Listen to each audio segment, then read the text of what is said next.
बिहार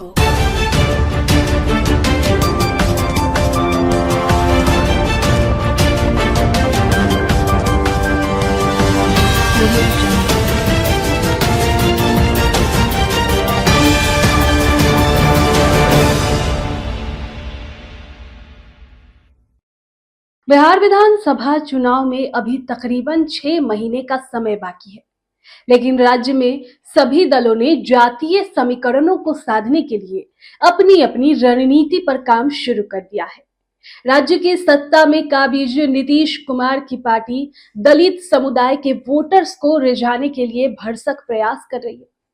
दलित voter से connect करने के प्रयास में जदयू ने पिछले साल नवंबर-दिसंबर में भीम संसद की शुरुआत की थी। मुख्यमंत्री नीतीश कुमार ने 13 अप्रैल को पटना में भीम संवाद को संबोधित करते हुए पार्टी नेताओं से अनुसूचित जातियों के बीच सरकारी योजनाओं के बारे में जागरूकता फैलाने का आग्रह किया। इसके एक दिन बाद अंबेडकर जयंती पर नीतीश कुमार ने अंबेडकर समग्र योजना का ऐलान किया। अब इस योजना के जरिए सरकार अगले 100 दिनों में 40 लाख दलित परिवारों तक पहुंचने का प्रयास करेगी।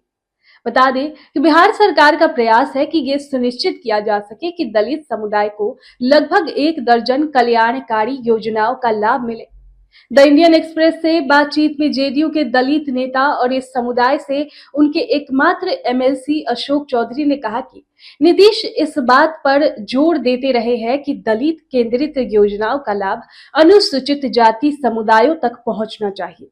अशोक चौधरी ने कहा कि हमारी सरकार ने हमेशा दलितों के साथ साथ गरीबों तक भी पहुंच बनाई है। भीम संसद राज्य के 38 जिलों में 19 जिलों तक पहुंची। वहीं भीम संवाद ने हाशिए पर पड़े लोगों के जीवन को बेहतर बनाने के लिए सरकार के निरंतर प्रयासों पर ध्यान केंद्रित किया। अशोक चौधरी ने अनुसार जेडीयू चुनावों के करीब एक भीम महाकुंभ आयोजित करने की भी योजना बना रही है, ताकि जो दलित समुदायों को पता चल सके कि नीतीश कुमार ने उनके लिए क्या कुछ किया है। उन्होंने आगे कहा कि हम उन्हें और अधिक कार्य करने का आश्वासन भी देंगे।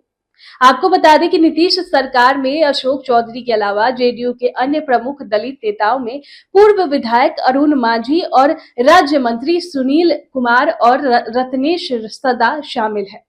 द इंडियन एक्सप्रेस की रिपोर्ट के अनुसार बिहार में दलितों के लिए कुछ प्रमुख सरकारी योजनाओं में बीपीएससी प्रारंभिक परीक्षा और यूपीएससी प्रारंभिक परीक्षा पास करने वाले उम्मीदवारों के लिए क्रमशः 50,000 रुपए और 1 लाख रुपए की वित्तीय सहायता शामिल है। इसके अलावा आपको बता दें कि बिहार सरकार और अनुसूचित जाति समुदायों के बीच संपर्क स्थापित करने के लिए 9,000 विकास मित्रों की नियुक्ति, व्यवसाय शुरू करने के लिए 10 लाख रुपए और 91 अंबेडकर आवासीय विद्यालयों में पढ़ने वाले हर दलित छात्रों को छात्रवृत्ति दी जा रही है। बिहार में दलित समुदाय की जनसंख्या करीब 19.65% है। इस समुदाय को साधने के लिए पीके की पार्टी भी कोशिश कर रही है। अभी तक माना जाता रहा है कि चिराग पासवान की लोक जनशक्ति पार्टी, रामविलास पशुपति पारस की राष्ट्रीय लोक जनशक्ति पार्टी भी दलित समुदायों में प्रभाव है, वो इस बार भी अपना दम दिखाने का प्रयास करेंगे। जेडीयू द्वारा नए सिरे से दलित को आगे बढ़ाने को उसके सियासी किस्मत में गिरावट को रोकने के प्रयासों के रूप में देखा जा रहा है। आपको बता दें कि साल 2020 में हुए बिहार विधानसभा चुनाव में नीतीश कुमार की पार्टी को खासा नुकसान हुआ था। इस चुनाव में जेडीयू को सिर्फ 43 सीटों पर जीत हुई थी, जबकि इससे पहले 2015 में उसे 71 सीटें मिली थी। बिहार की दलित राजनीति में नीतीश इसलिए महत्वपूर्ण हो जाते हैं क्योंकि उन्होंने 2005-2010 के बीच मुख्यमंत्री के रूप में अपने पिछले कार्यों के दौरान राज्य के 32 सबसे पिछड़े अनुसूचित जाति समुदायों को एक साथ खड़ा था और उन्हें महादलित करार दिया था। पिछले कुछ सालों में नीतीश ने अपनी सियासी क्षेत्र का विस्तार किया और वर्तमान में पासवानों को छोड़कर एससी समुदायों के महत्वपूर्ण वर्गों के अलावा अत्यंत पिछड़ा वर्ग और कुर्मी कोयरी समूहों के एक बड़े हिस्से में उनका समर्थन आधार है। इस खबर पर आपकी क्या राय है, कमेंट बॉक्स में हमें जरूर बताएं।